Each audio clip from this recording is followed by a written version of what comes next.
Hello friends, welcome back to our channel. तो जैसा कि हम लोग इस वीडियो में इस पार्ट में हम लोग डिस्कस कर रहे थे उत्तर प्रदेश लेखपाल सामान्य भर्ती परीक्षा के ग्रामीण समाज और विकास के सब्जेक्ट के बारे में। तो उसका एक पार्ट हो चुका है और उसमें हम लोगों ने भारतीय कृषि के बारे में जानकारी प्राप्त की थी और उसमें भारत में सिंचाइयों के बारे में भी देखा गया था। ठीक है, अब इसके बाद हम इस वीडियो में जो है आगे हम बात करेंगे भारत की कुछ प्रमुख फसलें, उनकी आवश्यक कृषि जलवायु और प्रमुख उत्पादक राज्य, रबी फसलों का न्यूनतम समर्थन मूल्य। ठीक है, इनमें से जो है भारतीय कृषि हो चुका है। अब इसके बाद आगे हम ये अगला चैप्टर ये वाला और रबी फसलों का न्यूनतम समर्थन मूल्य, खरीफ फसलों का न्यूनतम समर्थन मूल्य, ये सारी चीज़ें हम आज की इस वीडियो में देखेंगे। ठीक है, और जैसा कि आप सभी लोगों को पता चल ही गया होगा कि लेखपाल की वैकेंसी जो है आ चुकी है, उसका विज्ञप्ति जारी हो चुका है ऑफिशियल वेबसाइट पर। और विज्ञप्ति जो है उसमें 8,085 वैकेंसी जो है विज्ञप्ति जारी की गई है और जो फॉर्म फिलअप कराया जाएगा वो होगा 7 जनवरी से। ठीक है, 7 जनवरी से फॉर्म फिलअप होगा और लास्ट डेट है 28 जनवरी तक। ठीक है, तो आप सभी लोग 7 जनवरी से फॉर्म भर सकते हैं। फीस इसका रखा गया 25 रुपये मात्र और सभी लोग जितने लोग भी पेट दिए थे पेपर और क्वालिफाइड हुए हैं वो सारे लोग पेपर जो है ये भर सकते हैं। ठीक है, इसमें कोई वो नहीं रखा गया है कि इसमें कौन लोग भर सकते हैं या कौन लोग नहीं भर सकते हैं। ठीक है, तो अभी तो इसमें फ़िलहाल सभी लोगों को ही बताया गया कि सभी लोग भर सकते हैं और इसमें यह भी कहा गया है कि इसमें शॉर्ट लिस्टेड किया जाएगा कितने कैंडिडेट्स को वो मुख्य परीक्षा लेखपाल के लिए जो है लेना चाहेंगे। ठीक है, तो ये आयोग के ऊपर निर्भर है कि वो कितने कैंडिडेट्स को लेगा बाद में। ठीक है, अभी जो है सबसे भरवा रहा है। तो आप लोग 7 जनवरी से फॉर्म भर दीजिए जो जो लोग पेट की पेपर दिए हैं और लेखपाल की तैयारी करना चाहते हैं, मुख्य परीक्षा देना चाहते हैं। ठीक है, तो चलिए आज की वीडियो में हम इस वीडियो में ग्रामीण समाज और विकास के चैप्टर से जो है उसके आगे से जो देखेंगे भारत की कुछ प्रमुख फसलें, उनकी आवश्यक कृषि जलवायु और प्रमुख उत्पादक राज्य। ठीक है, तो सबसे पहले हम देखेंगे धान, जो कि हमारे देश की जो है मुख्य खाद्य फसल है और इसके बारे में विधिवत जानेंगे। तो इसका तापमान जो होना चाहिए इसके लिए 22 से 32 डिग्री सेल्सियस होना चाहिए। ठीक है, वर्षा इसके लिए ज़रूरत होती है 150 से 300 सेंटीमीटर की वर्षा। ठीक है, इसके लिए मिट्टी जो है प्रकार होनी चाहिए गहरी मिट्टी और दोमट मिट्टी प्रकार टाइप की इसको चाहिए होती है अच्छी फसल के लिए। प्रमुख उत्पादक राज्यों की बात करें तो पश्चिम बंगाल है, उड़ीसा है और बिहार है। ये 3 राज्य हैं जो कि क्रम में ये प्रमुख उत्पादक राज्य हैं जो कि यहाँ पे धान की फसल जो है अच्छे तरीके से होती है, ठीक से होती है। ठीक है, इसके बाद दूसरी प्रमुख खाद्य फसल है गेहूँ, जिसका तापमान इसके लिए चाहिए 15 से 25 या 26 डिग्री सेल्सियस और इसमें वर्षा जो है वो चाहिए औसतन 75 से 100 सेंटीमीटर के बीच। मृदा का प्रकार जो है अच्छी तरह से सूखी उपजाऊ दोमट मिट्टी होनी चाहिए, यानी कि धान के बाद जो है उसी खेत में आप गेहूँ बोया जाता है। और प्रमुख उत्पादक राज्यों की बात करें तो उत्तर प्रदेश का पहला स्थान आता है और इसके बाद पंजाब, यानी पंजाब और उत्तर प्रदेश में गेहूँ की अच्छी फसल होती है, सबसे ज़्यादा फसल होती है। ठीक है, इसके बाद हम बात करते हैं बाजरा की। बाजरा जो है इसका तापमान इसको चाहिए 27 से 32 डिग्री सेल्सियस। इसको वर्षा चाहिए 50 से 100 सेंटीमीटर वर्षा होनी चाहिए। मृदा की प्रकार जो है जलोढ़ या दोमट मिट्टी में ये उगाए जा सकते हैं और अधिकतर ये राजस्थान और गुजरात 2 राज्यों में अधिकतर ये बाजरा की खेती की जाती है और अच्छी फसल होती है। ठीक है, चना की बात करते हैं तो इसके लिए तापमान जो है 20 से 25 डिग्री सेल्सियस होनी चाहिए और हल्की ठंडी तथा शुष्क जलवायु भी होना जरूरी है। वर्षा ज़्यादा इसको नहीं चाहिए, 40 से 45 सेंटीमीटर के बीच वर्षा होनी चाहिए और ये दोमट मिट्टी में जो है चना पैदा होता है। खासकर ये मध्य प्रदेश और उत्तर प्रदेश राज्यों में चना की सर्वाधिक खेती की जाती है और यहाँ पे पैदावारी होती है चना की। ठीक है, इसके बाद गन्ना जो है एक नकदी फसल है। नकदी फसल की बात करते हैं गन्ने की। ठीक है, तो गन्ने के लिए तापमान जो है 21 से 27 डिग्री सेल्सियस होना चाहिए। वर्षा इसको 75 से 150 सेंटीमीटर के बीच और ये गहरी समृद्ध दोमट मिट्टी में जो है पैदा होता है गन्ना। ठीक है, उत्तर प्रदेश और महाराष्ट्र खासकर ये 2 राज्यों में जो है गन्ने की सर्वाधिक खेती की जाती है, गन्ने की सर्वाधिक पैदावारी होती है। ठीक है, इसके बाद हम बात करते हैं कपास की। कपास जो है ये तापमान इसका 21 से 30 डिग्री सेल्सियस होना चाहिए कपास के लिए और वर्षा जो है 50 से 100 सेंटीमीटर होनी चाहिए। मिट्टी का प्रकार तो दक्कन की काली मिट्टी अथवा मालवा के पठार में एक अधिकतर जो है कपास की खेती की जाती है, यानी कि कपास की खेती के लिए काली मिट्टी का होना ज़रूरी है, और जो कि गुजरात और महाराष्ट्र राज्यों में पाई जाती है। तो यहाँ पे अधिकतर खेती कपास की जाती है, ठीक है। और इसका पहला पार्ट का लिंक जो है डिस्क्रिप्शन में दे दूंगा, आप लोग उसको देखिए। और पूरा आधुनिक भारत जो है, आधुनिक भारत का जो है वीडियो मैंने बनाया हुआ है, तो उसका भी लिंक दे दूंगा, जो कि जीएस दृष्टि घटना की चित्रात्मक प्रस्तुति से है। आपके एग्जाम्स के लिए बहुत ही इंपॉर्टेंट है। ज्योग्राफी की है, पॉलिटी की है, पर्यावरण की है और हिस्ट्री की। हिस्ट्री में एंशियंट, मॉडर्न और मिडवल तीनों हिस्ट्री जो है अलग अलग प्रकार से मतलब बनाया हुआ है वीडियो। तो वो भी आप देखिए, आपके लेखपाल के लिए बहुत ही इम्पोर्टेंट है वीडियो होगा, क्योंकि वो पूरी बुक जो है सारा क्या कहते हैं कि मॉडर्न और ये जितने हिस्ट्री जितने भी सब्जेक्ट हैं उस सब्जेक्ट के सारे निचोड़ उस वीडियो में है, ठीक है। पूरा एक ही वीडियो देख लेंगे तो आपके लिए बहुत काफ़ी होगा, बहुत ही हेल्पफुल होगा। तो उसका लिंक डिस्क्रिप्शन में दे दूँगा, आप लोग उसको भी देखिए, ठीक है। और आगे हम बात करते हैं इस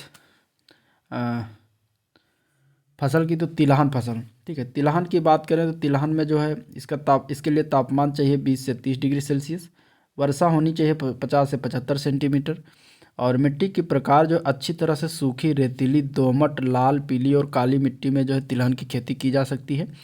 और राज्यों की बात करें तो उत्पादक राज्य है मध्य प्रदेश, गुजरात, उत्तर प्रदेश, महाराष्ट्र और राजस्थान। ये आपको याद रखना ज़रूरी है, क्योंकि इसमें जो है इस तरीके से क्वेश्चन पूछा जा सकता है कि तिलहन की खेती में किस राज्यों में सर्वाधिक होती है, ठीक है। इसके बाद अगली खेती जो है चाय की देखेंगे। चाय की फसल के लिए तापमान चाहिए 20 से 30 डिग्री सेल्सियस, और वर्षा इसके लिए 150 से 300 सेंटीमीटर होनी चाहिए। और मिट्टी के प्रकार की बात करें तो अच्छी तरह से सूखी हुई, गहरी, भुरभुरी, दोमट मिट्टी की आवश्यकता होती है, ठीक है। अधिकतर असम और पश्चिम बंगाल में जो है चाय की खेती की जाती है। यहाँ पर इसके लिए एटमॉस्फेयर ठीक से बैठता है जहाँ पे चाय की खेती हो जाती है, ठीक है। कॉफ़ी के लिए की बात करें तो इसके लिए तापमान 15 से 28 डिग्री सेल्सियस होना चाहिए। वर्षा जो है 150 से 250 सेंटीमीटर। मिट्टी की प्रकार जो अच्छी तरह से सूखी हुई, गहरी, भुरभुरी, दोमट मिट्टी में काफ़ी पैदा होता है। और कॉफ़ी उत्पादन में कर्नाटक राज्य जो है अग्रणी है। अब ये होगा, अब बात करते हैं रबी फसलों के न्यूनतम समर्थन मूल्य यानी कि एमएसपी की बात, ठीक है, मिनिमम सपोर्ट प्राइस।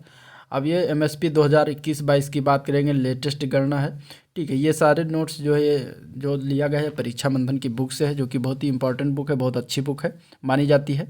तो इसमें अब हम देखते हैं गेहूं की। सबसे पहले गेहूं की बात करेंगे तो इसका 2020-21 में जो है न्यूनतम समर्थन मूल्य था 1925 रुपये पर कुंटल, ठीक है। और 2021-22 की बात करें तो इसमें रखा गया इसका 1975 रुपये पर कुंटल, यानी इसमें न्यूनतम समर्थन मूल्य में कितनी बढ़ोतरी की गई इस बार, तो 50 रुपये पर कुंटल के हिसाब से बढ़ोतरी की गई है, ठीक है।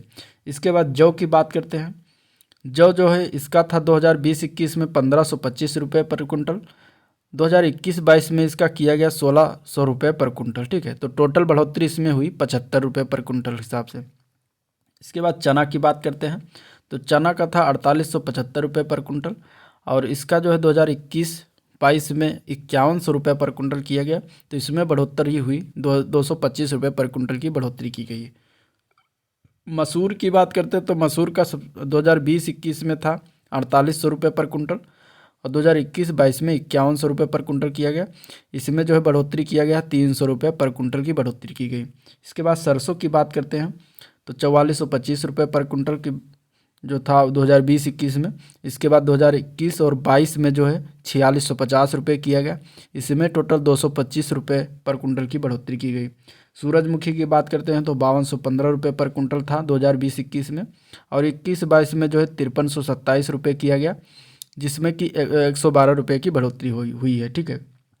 अब इसमें ध्यान देने की बात है कि सबसे कम बढ़ोतरी किस में हुई और सबसे ज़्यादा बढ़ोतरी न्यूनतम समर्थन मूल्य में किया गया है, ये आपको ध्यान देना जरूरी है, क्योंकि ये क्वेश्चन पूछा जाता है कि 2021-22 में सबसे ज़्यादा किस में बढ़ोतरी हुई है, तो वो हुआ है मसूर में, ठीक है। मसूर की देखिए बात करें तो 300 रुपये पर कुंटल की वृद्धि की गई है।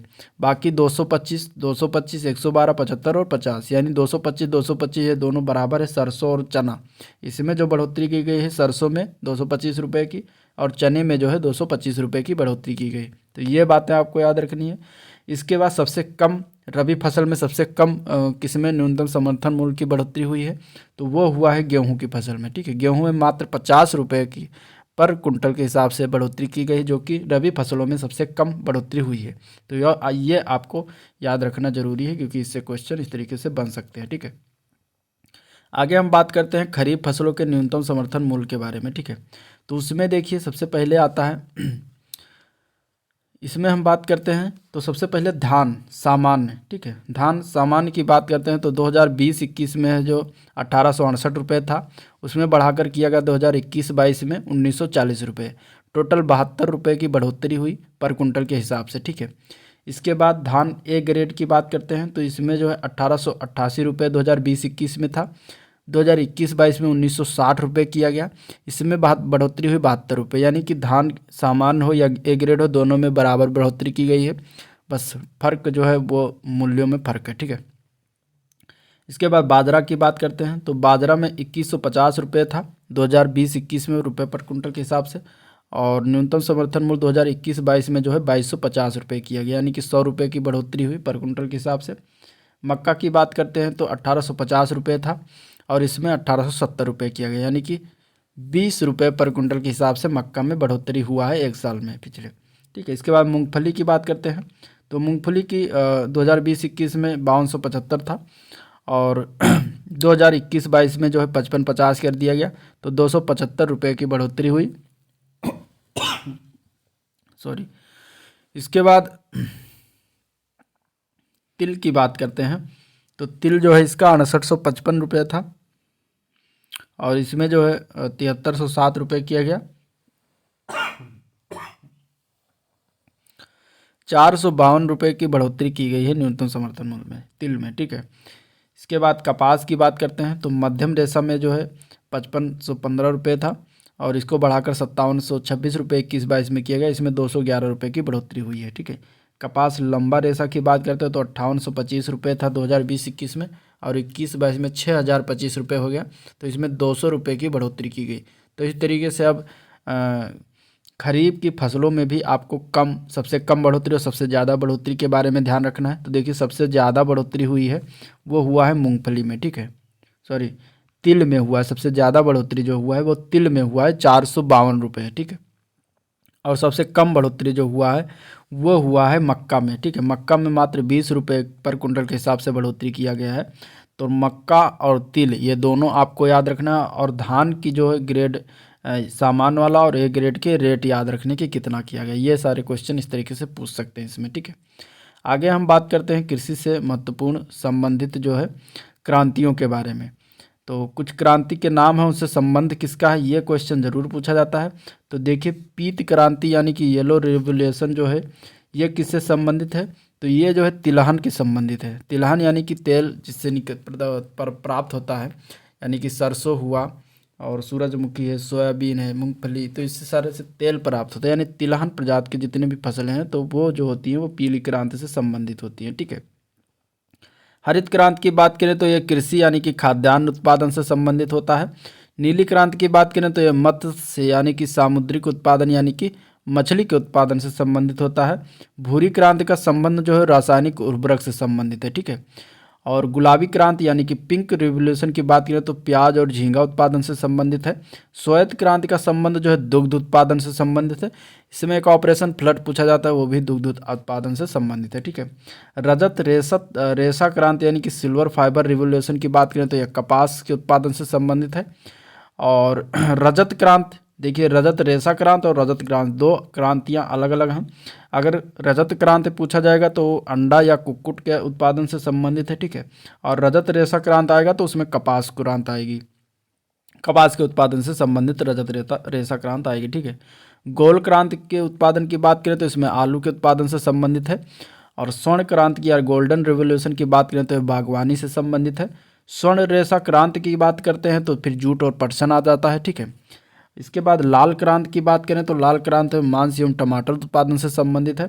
सदाबहार क्रांति की बात करें तो इसमें समग्र कृषि विकास के उत्पादन से संबंधित है। ठीक है, तो इस तरीके से ये कुछ उत्पादन है जो कि पूछे जा सकते हैं एग्जाम में 1 नंबर में, तो जिसको आपको याद रखना है। ठीक है, इसमें आप जो है ये चीज़ें आपको देख लेनी है एक बार करके। और फिर इसके लिए आगे हम पढ़ेंगे प्रचलित कृषि शब्दावली, जो कि हम अगले वीडियो में बात करेंगे। तो आज के लिए इतना ही, मिलते हैं नेक्स्ट दिन। और अगर वीडियो पसंद आया, चैनल पर नए हैं तो चैनल को सब्सक्राइब करें, वीडियो को भी लाइक करें, साथ में बेल आइकन भी प्रेस कर दें, जिससे कि नया वीडियो अपलोड हो तो आपको तुरंत नोटिफिकेशन मिल जाए, ठीक है। और हमारे चैनल से जुड़े रहिए। जितने भी ग्रामीण विकास से टॉपिक वाइज अभी चल रहा है, इसके बाद प्रीवियस ईयर के क्वेश्चन लेखपाल के कराएंगे, इसके बाद ग्रामीण विकास से जितने भी क्वेश्चन है प्रैक्टिस सेट वो भी कराएंगे। तो जुड़िए, बहुत ही हेल्पफुल होगा आपके हमारा चैनल आपके लिए, ठीक है। तो आज के लिए इतना ही, मिलते हैं नेक्स्ट दिन, तब तक के लिए थैंक यू।